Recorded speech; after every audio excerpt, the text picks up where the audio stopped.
어렸을 때에 서부 영화를 보면 카우보이들, 목동들이 야생마를 잡아서 길들이는 장면들이 있습니다.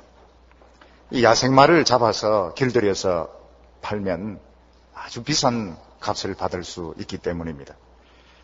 이 야생마 한 마리를 길들인 말로 만들려면 아마 목동은 말 위에서 수십 번, 수백 번 떨어져야 될 것입니다. 결국은 길이 들게 되어 있습니다. 우리 사람들은 어떻습니까?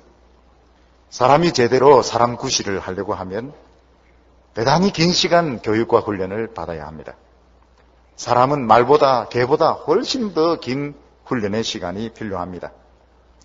그래서 부모님들은 자녀들이 할 수 있는 대로 좋은 학교에서 또 고급의 교육을 받기를 원합니다. 그렇게 해야 사회 적응도 잘하고 인정도 받고 또 성공할 수 있기 때문입니다.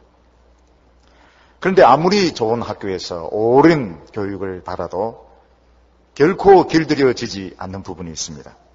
그것은 바로 그 사람의 인간성이고 그 사람의 본성인데 결정적인 순간에 중요한 것은 다른 것이 아니고 그 사람의 인간성이고 본성이 문제가 되는 것입니다. 오늘 읽은 말씀은 아브라함의 아들 이스마엘에 대한 말씀입니다. 이스마엘은 아브라함의 첩이 낳은 큰아들이었습니다.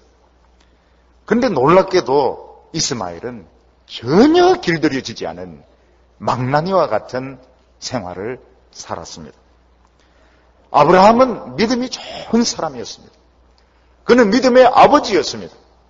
그런데 그의 아들 이스마엘은 믿음이 전혀 없었고 완전히 들나귀와 같이 망나니와 같이 살았는데 어떻게 그런 일이 가능하겠느냐 하는 것이 오늘 성경이 우리에게 보여주고 있는 것입니다. 오늘 첫 번째로 성경이 말하는 것은 이스마엘은 아브라함의 육신의 아들이라는 것입니다. 10절 말씀 보면 여호와의 사자가 또 그에게 이르되 내가 내 자손으로 크게 번성하여 그 수가 많아 셀 수 없게 하리라. 이렇게 하나님의 사자가 약속하고 있는 말씀이 있습니다. 이미 하나님께서는 아브라함에게 밤하늘의 별처럼 많은 자손을 약속하셨습니다.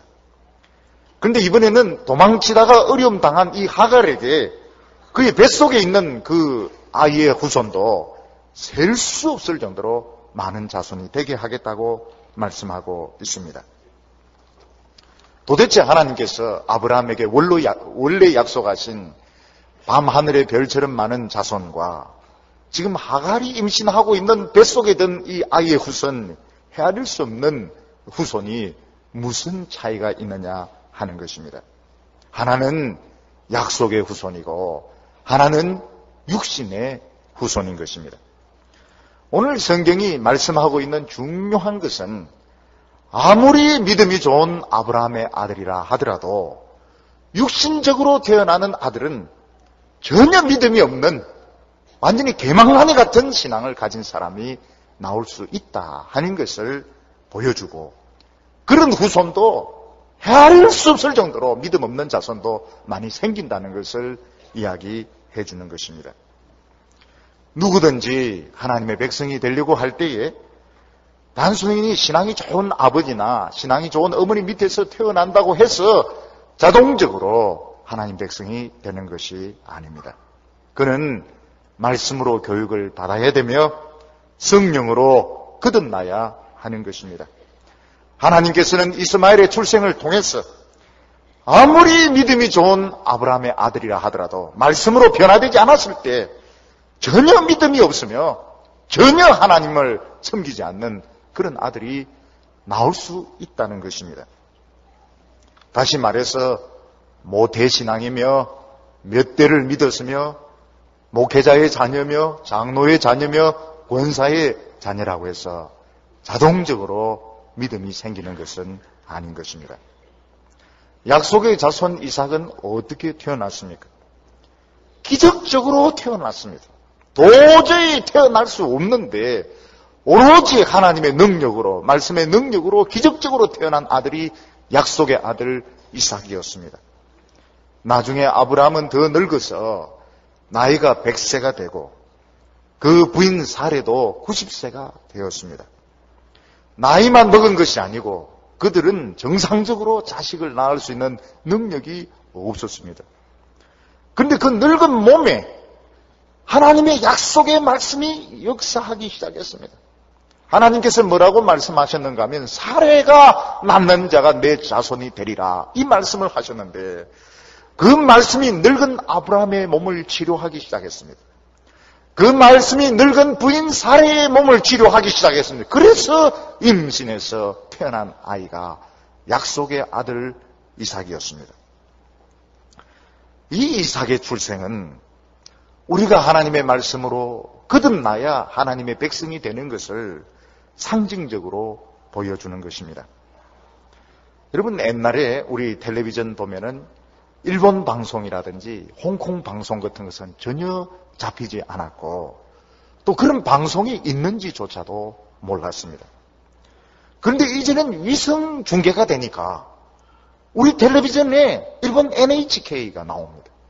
홍콩의 스타 TV가 나옵니다. 마찬가지로 우리 인간은 태어나면서부터 선천적인 장애를 가지고 태어나는데 그것이 무엇인가 하면 하나님에 대해서 전혀 인식하지 못하는 것입니다. 하나님이 계신지 안 계신지도 모르고 하나님의 말씀을 들어도 알아듣지도 못하고 믿음이 생기지도 않고 전혀 하나님에 대해서 인식할 수 있는 능력이 고장난 상태로 태어나는 것입니다. 아무리 NHK에서 방송을 쏘고 홍콩 스타 방송국에서 방송을 보내어도 텔레비전이 고장나면 전혀 잡히지 않는 것과 마찬가지입니다. 그런데 하나님의 말씀을 자꾸 들으면 어떤 일이 일어나는가 하면 이 성경 말씀이 우리 안에서 고장난 부분을 고치기 시작합니다. 정확하게 어떻게 고치는지는 아직 아무도 모릅니다. 그런데 신비롭게도 이 하나님에 대해서 인식할 수 없는 부분을 고치기 시작합니다. 그래서 그전에는 전혀 예수 믿을 것 같지 않던 사람이 말씀을 듣고 난 뒤에 하나님을 믿기 시작합니다. 여러분, 음악을 들을 줄 모르는 사람은 세계적인 교향악단의 지휘자가 와서 연주를 해도 하품을 합니다. 입이 찢어지라고 하품을 합니다. 왜냐하면 알아들을 귀가 없거든요. 그런데 자꾸 음악을 듣고 배우고 이러면은 그 음악이 귀에 들리기 시작합니다. 그래서 이 지휘자는 이 음악을 이렇게 해석을 하는구나. 같은 바의 음악이라도 그 지휘자의 해석에 따라서 색깔이 달라지겠다. 이 사람은 이렇게 해석을 하는구나. 또 이 부분은 이렇게 치료를 하는구나. 굉장한 감동이 밀려오는 것입니다. 여러분, 외국어도 마찬가지입니다. 외국 사람이 아무리 이야기해도 들리지가 않습니다. 그런데 자꾸 외국 사람들을 만나고 영어를 배우고 이러면 어느 순간부터 들리기 시작하는데 아주 그 섬세한 표현들, 농담까지도 알아듣게 되는 것입니다. 왜 사람들이 하나님을 안 믿느냐? 안 믿는 게 정상입니다. 오늘 우리 사회에 안 믿는 사람들이 이렇게 많은 것이 정상입니다. 왜냐하면 믿는 게 오히려 비정상이에요. 태어나면서부터 하나님에 대해서 전혀 모릅니다. 설교를 들어도 한마디도 알아듣지 못합니다. 어떤 분은 와서 이야기합니다. 나는 믿음을 가지고 싶은데 믿음이 안 생긴다는 거예요. 그 방법이 무엇입니까? 말씀을 듣는 것입니다. 들으면 처음에는 한마디도 못 알아듣다가 토막토막이 들어오기 시작합니다. 한마디가 귀에 들어오기 시작합니다. 나중에는 어떻게 됩니까? 하나님 말씀이 들이쳐 들어오기 시작하는데 눈에 보이지 않는 하나님이 눈에 보이는 것보다 더 분명하게 믿어지는 거예요. 예수님이 십자가에 못 박혀 죽었다, 내 죄 때문에 죽었다. 그거 어떻게 믿습니까? 십자가가 눈에 보이는 것보다 더 분명하게 믿어집니다. 그게 무엇인가 하면 말씀으로 거듭나는 것이며 이 방법 외에는 하나님의 백성이 될 수가 없다는 것입니다. 오늘 두 번째로 성경은 말씀으로 변화되지 못한 이스마엘이 어떤 식으로 살 것인지 생생하게 보여주고 있습니다. 12절 말씀을 보면 그가 사람 중에 들나귀 같이 되리니 그 손이 모든 사람을 치겠고 모든 사람의 손이 그를 칠 것이며 그가 모든 형제의 동방에서 살리라 하시니라. 믿음이 좋은 아브라함의 아들이고 어렸을 때부터 신앙적인 가정에서 컸지만은 말씀으로 변화되지 못한 이스라엘의 생애가 어떻게 될 것이냐. 한마디로 말해서 들나귀 인생이라고 말씀하고 있습니다. 여러분, 들나귀의 특징이 무엇입니까? 들나귀는 절대로 길들지 않습니다. 이 들나귀는 자존심으로 똘똘 뭉쳐져 있기 때문에 길드느니 그냥 죽습니다. 절대로 길들지 않습니다. 우리 안에 갇혀있지 않습니다. 그리고 아무도 믿지 않습니다. 자기가 최고예요. 자기 혼자 돌아다니다가 결국 사자인데 물려주고 호랑이에게 물려 죽는 것이 들나귀의 인생인 것입니다. 하나님께서는 말씀으로 변화되지 못한 이 이스마엘이 자기 속에 있는 이 강한 기질, 강한 욕망을 이기지 못해서 아무리 하나님의 말씀을 들어도 변화되지 못하고 길들지 못하며 어느 누구하고도 협력하지 못하고 들나귀같이 돌아다니다가 비참하게 죽는 인생을 살게 될 것이다. 그렇게 말씀을 했습니다. 사람들 중에서 이 야수성이 강한 사람이 있습니다. 그런 사람들은 틀에 매이는 것을 굉장히 싫어합니다. 틀에 매이는 것보다는 죽는 것을 선택을 할 것입니다. 굉장히 반항적입니다. 부모에 대해서도 반항적이고 상사에 대해서도 반항적이고 사회에 대해서도 반항적이고 그런 사람의 특징이 뭔가 하면 준 행복도 누리지 못하는 것이 특징입니다. 실제로는 모든 사람들이 그리스도 만나기 전에는 실제로 들나귀와 같은 본성에 따라서 사는 것입니다. 그래서 끝없이 추구합니다. 어떤 목적을 가지고 추구할 때는 마음이 편한데 목표가 없어지거나 목표를 달성하면 그때부터 다시 방황하기 시작하는 것입니다. 그리고 절대로 만족하지 못합니다.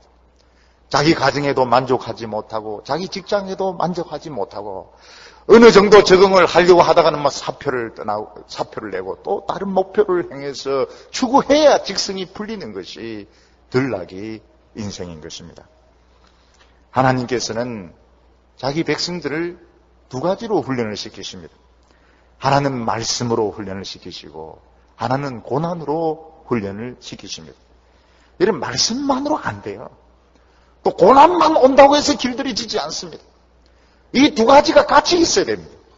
그런데 정말 하나님의 말씀으로 변화된 체험이 없는 이스마엘은 말씀으로도 어려움으로도 어떤 것으로도 길들이지 않습니다. 자기가 최고니까요. 여기 들이받고 저 사람 들이받고 이러다가 결국은 우리를 뛰쳐나가서 혼자 돌아다니다가 죽는 것이 들나귀의 인생인 것입니다. 안델센이라는 사람이 쓴 동화에 보면 분홍신이라는 유명한 작품이 있습니다. 그 뮤지컬로도 만들어진데 아주 유명한 작품입니다. 그 작품에 보면 어떤 여자아이가 있는데 어머니가 이야기를 합니다. 오늘은 일요일이니까 까만 구두를 신고 아주 얌전하게 교회 가서 예배를 드려라. 그런데 이 여자아이가 들나귀였습니다. 그 엄마 말을 듣지 않고 분홍신을 꺼내가지고 신고 갑니다. 그러니까 이 일요일 분홍신을 신으니까 너무 기분이 좋아요. 그래서 길에서 춤을 막 췄습니다.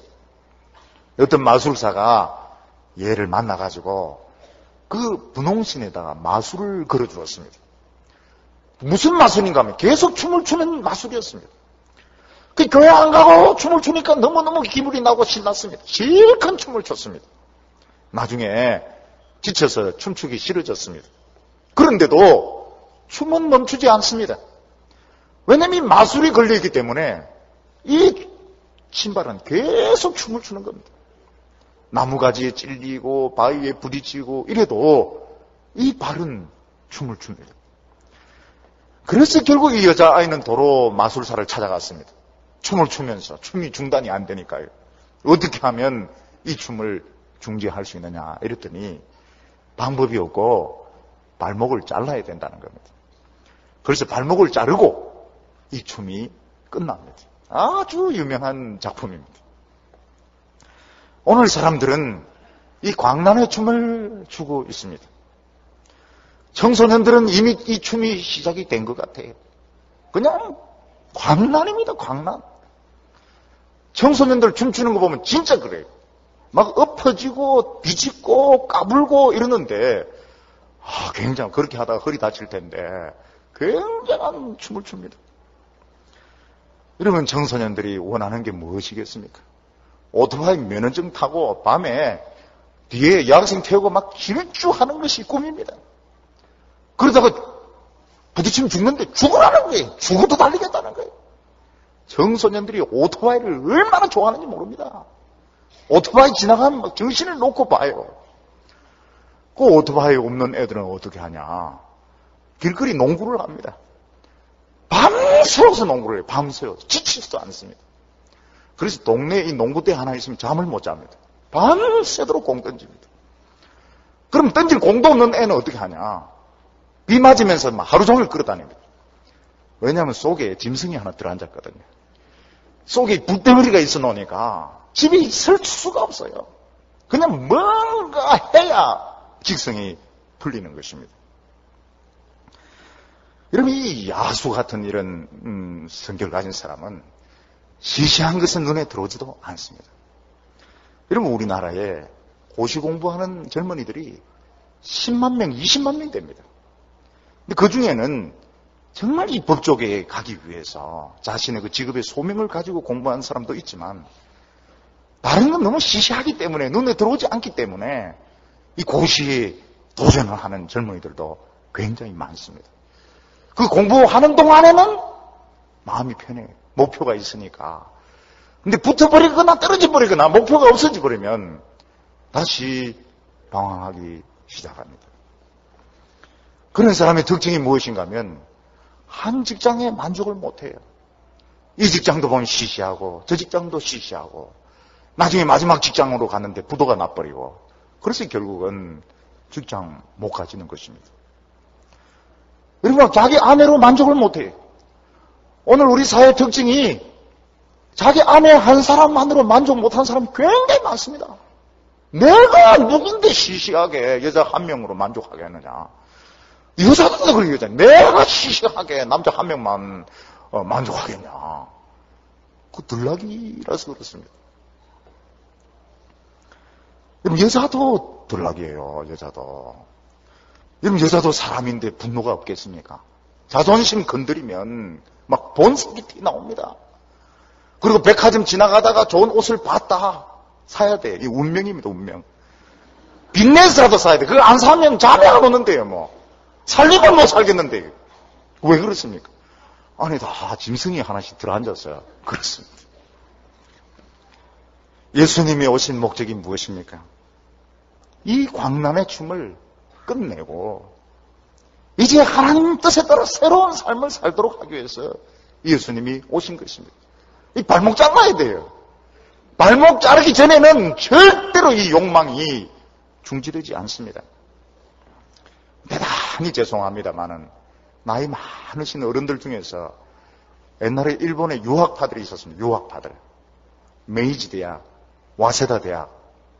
한국에 적응 못해요. 부장하십시오. 내가 시시하게 부장하게 생겼나?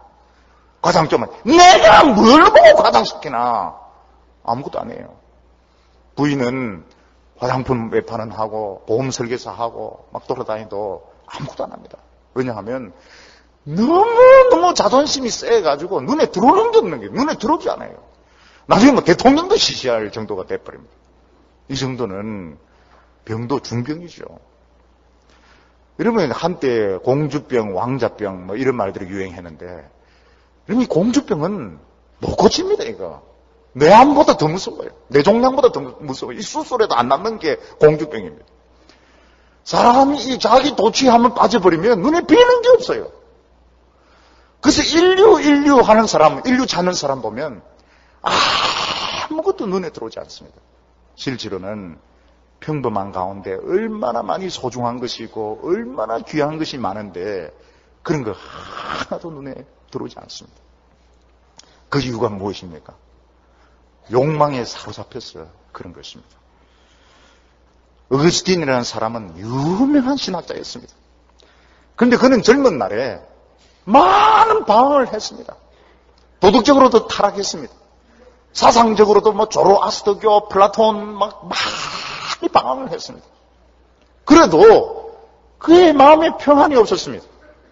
어느 날 완전히 낙심해서 로마의 어떤 거리에 앉아 있는데 그 여자애들이 고무줄 놀이를 하면서 무슨 노래를 부르는가 하면 톨레레게 하면서 노래를 부릅니다. 이 톨레레게가 뭔가 하면 라틴어로 집어서 읽어라 하는 뜻입니다. 옆에 보니까 그리스어로 된 성경이 있는데 딱 펴보니까 로마서 13장 밤이 깊고 낮이 가까웠으니 어둠의 일을 벗고 빛의 갑옷을 입자. 예수님 앞에 무릎을 딱 꿇었을 때 그때 마음에 평안이 왔습니다. 여러분, 예수님 앞에 오기 전에는 절대로 평안이 없습니다. 절대로 만족 못합니다. 끊임없이 추구하다가 돈 벌고 또 벌다가 지쳐서 죽는 것이 오늘 인생의 모습입니다. 예수님께서 말씀하신 것이 무엇입니까? 수고하고 무거운 짐진 자들아 다 내게로 오라. 내가 너희를 쉬게 하리라. 얼마나 지쳐있는지 모릅니다. 욕심 때문에, 정욕 때문에, 마음속에 있는 이 욕망 때문에 지치고 상해 있습니다. 예수님께서는 있는 모습 그대로 받아주십니다. 상한 모습 그대로, 망가진 모습 그대로, 병든 모습 그대로 예수님 앞에 나올 때는 멋있는 모습으로 안 와도 돼요. 있는 모습 그대로 받아주는데 그때 내가 이렇게 소중하구나. 내가 이렇게 귀중한 인생을 살고 있구나. 내가 이렇게 복받은 자구나. 이렇게 존귀한 자구나. 그것을 처음으로 깨닫게 되는 것입니다. 여러분, 오늘날은 여성들을 볼 때에 미인형이 그냥 마르면 마를수록 미인형입니다. 지금 우리 한국의 여성들이 굶어 죽고 있어요. 북한에는 없어서 굶어 죽고 있고, 남한에는 그냥 미인이 되려고 굶어 죽고 있고, 그래서 우리는 한민족입니다. 북한에도 굶고 있고, 남한에도 굶고 있고, 바삭 올라가고 있어요. 왜 그렇습니까? 이쁘게 보이려고 그러는 거거든요. 여러분, 실제로는 그 말란 사람들이 병천지입니다. 병천지. 골다공증, 소화불량, 발육부진, 병천지입니다. 예수님은 말란 여자만 좋아하지 않습니다. 예수님은 둥둥한 사람도 좋아합니다. 키 작은 사람도 좋아합니다. 공부를 많이 한 사람도 좋아합니다. 적게 한 사람도 좋아합니다. 알코올 중독자 아버지 밑에서 공부 제대로 하지 못한 사람도 사랑합니다. 있는 그대로 받아주십니다. 오늘 사람들은 너무 지쳐 있습니다. 열등감으로, 비교의식으로 많은 것을 가지고 있는데 그것을 하나도 누리지 못합니다. 근데 언제 평화가 오느냐? 언제 안식이 오느냐? 예수님에게 나왔을 때, 예수님 만났을 때, 예수님 앞에 내 옛사람을 십자가에 못 박았을 때, 그때 이 모든 갈등이 끝나며 광란의 춤이 끝나며 만족이 돌아오게 되는 것입니다. 여러분, 참된 평안은 오로지 그리스도 안에 있습니다. 여러분, 그리스도를 만났을 때 제일 먼저 회복되는 것이 무엇인가 하면 자신의 소중함입니다. 예수님이 그래 고마운 이유가 무엇입니까? 나의 소중한 인생, 존귀한 인생을 회복시켜 주시기 때문에 고마운 것입니다. 오늘 세 번째로 하나님께서는 이스마엘을 사랑하셨습니다. 오늘 많은 사람들이 오해하고 있는 것이 무엇인가 하면 하나님은 이스마엘 같은 사람 미워한다, 저주한다, 이렇게 생각하고 있습니다. 그러나 11절 말씀 보면 여호와의 사자가 또 그에게 이르되 내가 잉태하였은즉 아들을 낳으리니 그 이름을 이스마엘이라 하나 이는 여호와께서 내 고통을 들으셨음이니라. 어저께 제가 예고편, 지난주 예고편을 냈습니다. 그 예고편이 하갈이 돌아온 또 다른 이유가 무엇이겠느냐.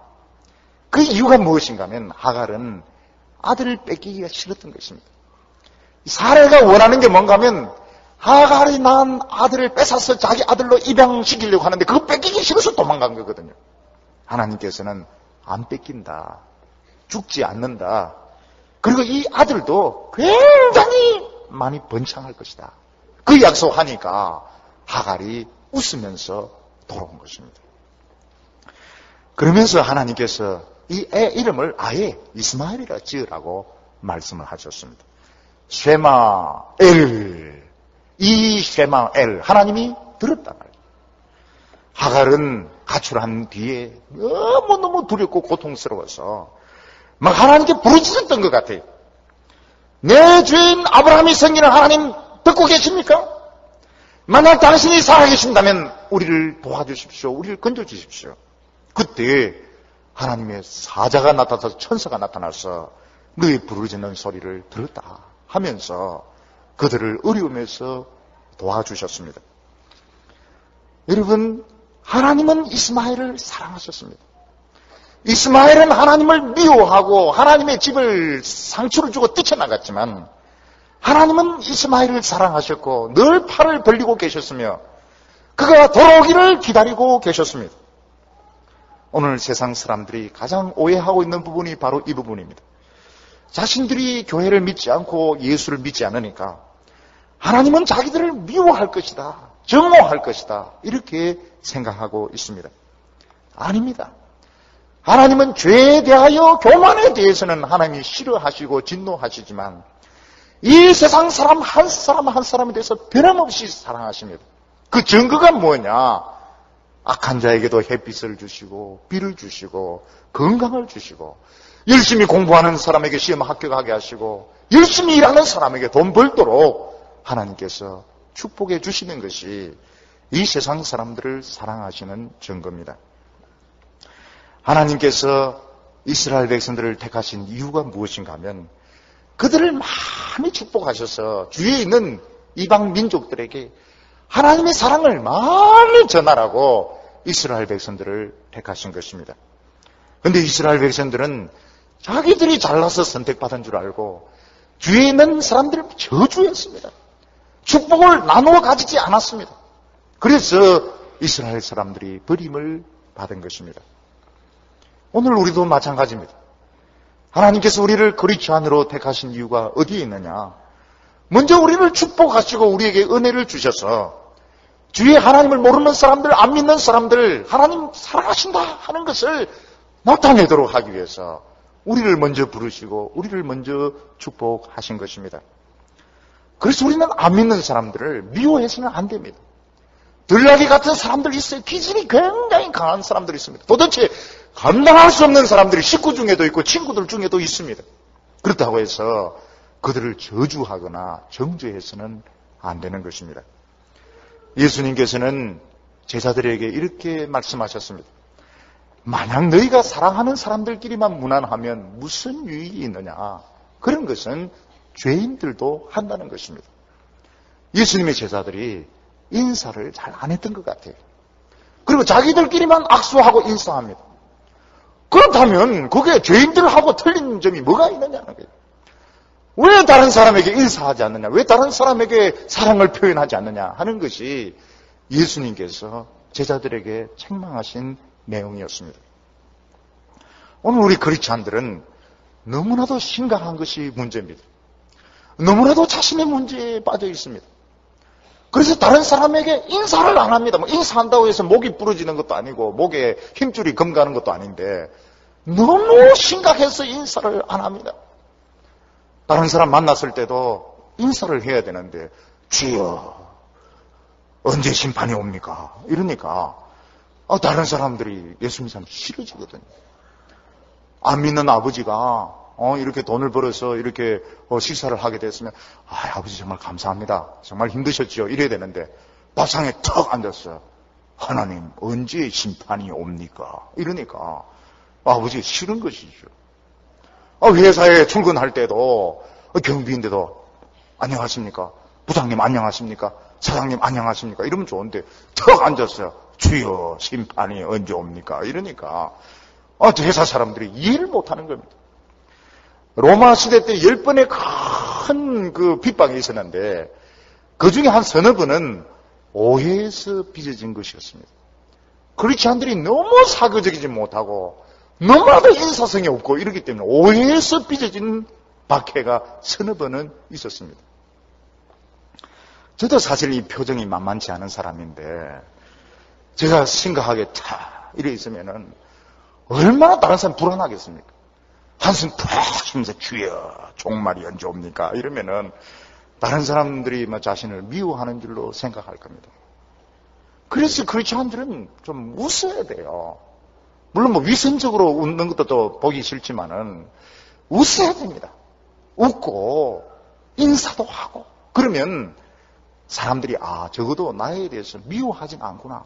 오해는 안 사는 것입니다. 만약 우리 교인들이 오늘 예배에 은혜를 받고 모두 돌아다니면서 인사한다면 슈퍼에서 인사하고 돌아다니면서 세탁소에서 인사하고 이런다면 전도의 불같은 역사가 일어날 겁니다. 너무 심각하니까 사람들이 겁이 나서 안 올라가거든요.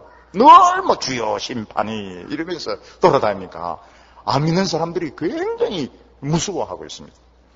안 그래도 이해할 수 없는 사람들이 예수 믿는 사람들인데 표정을 보면 더 이해할 수가 없어요. 그러니까 그것은 잘못하는 것이죠. 여러분, 우리는 안 믿는 사람들을 정죄할 권한이 없습니다.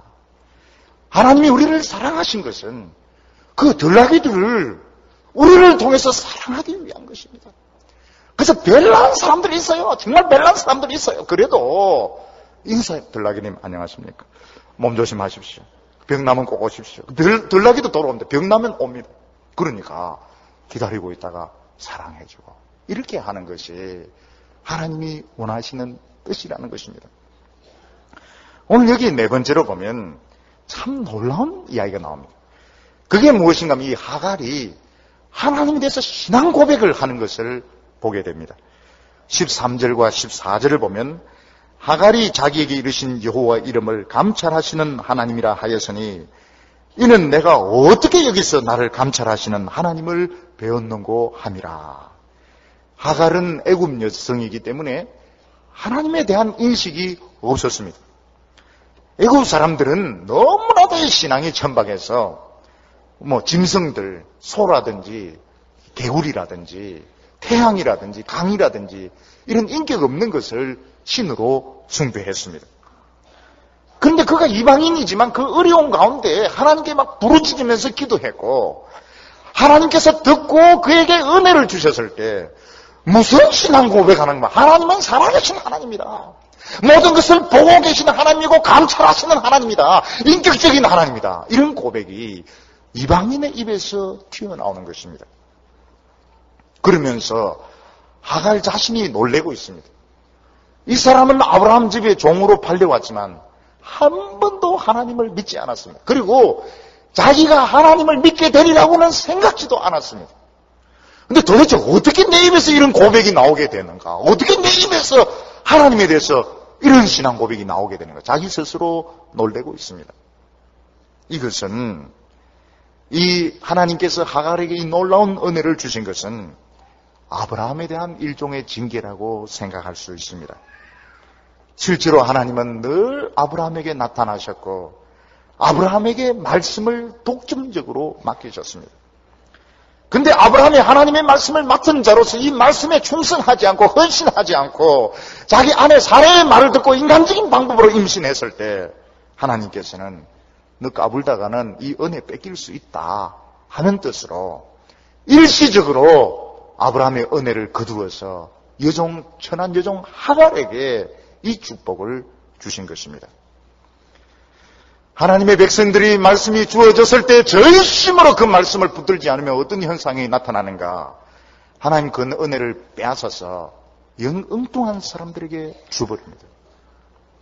이 구약 성경 내내 나타난 것이 이것입니다. 엘리야 때 3년 반 동안 비가 오지 않아서 많은 사람들이 굶어 죽어 가고 있었습니다. 근데 하나님께서는 이스라엘 어떤 사람들의 기도도 들어주지 아니하시고 사렙다에 있는 이방인 과부에게 엘리야를 보내어서 이 축복을 주셨는데 3년 반 동안 기름이 떨어지지 않고 가루가 떨어지지 않고 죽은 아들을 살리는 축복을 주신 것입니다. 엘리사 때에 이스라엘에 많은 나병 환자들이 있었습니다. 그런데 어느 누구도 치료함을 받지 못하고 이방인 수리아의 군대 장관 나만만 그 나병을 치료받았습니다. 그 이유가 무엇입니까? 이스라엘 백성들이 하나님의 은혜에 줄이고 목마르지 않고 배가 불렀기 때문에 그 은혜를 빼앗아서 다른 사람에게 준 것입니다. 지금 우리나라는 성령의 은혜가 급격하게 고갈되고 있습니다. 이미 부흥의 역사는 중지가 되었고 예배 시간에 살아있는 하나님의 음성을 들으려면 아마 전국을 뒤져야 될 겁니다. 눈물이 있는 기도를 찾기가 어렵게 되었습니다. 여러분, 하나님의 말씀을 듣지 못하면 성도들이 사나워집니다. 마음이 클클하고 마음이 굉장히 답답하기 때문에 사나워집니다. 이게 막 싸워요. 모여서 막 싸웁니다. 결점을 막 들춰냅니다. 그게 무엇입니까? 성령의 역사가 급격하게 떠나고 있는 것을 모르고 있는 것입니다. 여러분, 말씀 많습니다. 말씀 많아요. 테이프도 굉장히 많고 책도 많습니다. 그런데 그 말씀을 생명처럼 붙드는 사람들이 별로 없는 거예요. 말씀은 듣지만 실제로 사는 것은 지멋대로 살아버립니다. 세상적인 방식으로 살아버립니다. 그 결과가 무엇입니까? 급격하게 성령의 역사가 소멸되고 있는 것입니다. 지금 우리나라는 그 기로에 서 있습니다. 이걸 놓쳐버리면 우리나라 교회도 외국의 서구 교회처럼 변하게 될 것입니다. 제가 신학생일 때 그 루마니아가 공산 정권 하에 있었는데 그때 루마니아에서 복음을 전하던 여자 선교사님 할머니가 오셔서 설교를 했습니다. 그분이 우리 신학생들에게 한 이야기가 무엇인가 하면 내가 루마니아 교인들을 만났을 때 설교할 수 없더라는 거예요. 그들의 눈이 얼마나 순수한지, 얼마나 은혜를 사모하는지 내가 이들에게 설교할 자격이 있는가, 그런 생각이 들더라는 것입니다. 그 사람들에게는 설교가 최소한 3시간, 3시간. 3시간 전에는 설교를 못 마쳐요. 얼마나 말씀을 듣기를 원하는지. 성경책이 없으니까 성경책이 넌닝구 셔츠에 술을 놓아가지고 넌닝구를 하나씩 넘기더라는 거예요. 한국에 와가지고 대학생들인데 우리 같이 성경 공부하자 하니까 무슨 말을 하는가 하니까 그거 톰슨 성경에 다 나와 있다는 거예요. 그 3만 원만 주고 사면 되는데 뭐 때문에 귀찮도록 성경 공부를 하느냐. 그 이야기를 한국 젊은 학생들이 하더라는 것입니다. 그러면서 그분이 한 이야기가 뭔가 하면 한국이 무슨 자격으로 공산권에 선교하겠다 하냐. 그 쓰고 빠진 정신으로 무슨 선교를 하겠다냐. 얼마나 그 사람들 망치고 병들게 하려고 더러운 영향을 주려고 무슨 자격으로 돈 가지고 선교하느냐.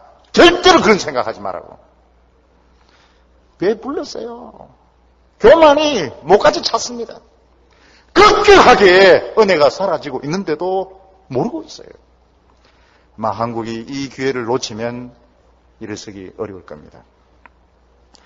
저는 우리 교회가 다른 것보다도 돈 버는 것보다도 인간적인 재미보다도 하나님의 말씀을 간절히 사모하고 예배 때마다 눈물의 기도가 넘치는 교회가 되기를 바랍니다. 그러면 다시 성령의 역사가 나타납니다. 다시 하나님의 말씀이 권세 있게 선포되고 성령의 큰 부흥의 역사가 나타나게 되는데 그래야 우리가 살게 되는 것입니다. 사랑하는 성도 여러분, 하나님의 말씀을 듣고 인간적인 방법으로 살면 하나님 절대로 그냥 두지 않습니다. 하나님은 속는 분이 아니세요. 하나님은 절대로 속지 않습니다. 말씀을 듣고 그 말씀에 철저하게 순종하는 자들에게 하나님이 성령의 특권을 주셔서 이 세상을 살리게 하시는 것입니다. 오늘도 우리가 하나님의 말씀에 줄이고 목마른 자들이 되어서 다시 한번 큰 부흥의 역사가 이 교회에 충만하게 나타나기를 축원합니다. 기도드리겠습니다. 거룩하시고 자비로우신 아버지 하나님, 사람의 외모를 보지 아니하시고 중심을 보시는 주여, 아브라함이 하나님의 말씀을 맡은 자로서 그 말씀에 끝까지 충성하지 못하고 인간적인 방법을 썼을 때에 하갈에게 나타나셔서 은혜를 주시고 놀라운 신앙 고백을 주셨사옵나이다. 옛날에 우리나라 이 한국교회가 하나님의 은혜에 줄이고 목마르고 가난했을 때 놀라운 성령으로 축복하신 주여, 이제는 그 축복을 잃어버리게 되었사옵나이다. 다시 한번 저희들에게 줄이고 목마른 심령을 주셔서 하나님의 말씀을 사모하게 하여 주시고 세상을 향했던 우리의 마음이 하나님께로 돌아서게 하여 주시옵소서. 이 말씀이 우리의 생명이 되게 하여 주셔서 다시 한번 성령의 폭포수와 같은 축복이 예배 때마다 저희 교회와 이 한국 강단에서 다시 한번 회복되게 하여 주시옵소서. 예수님의 이름으로 기도하옵나이다. 아멘.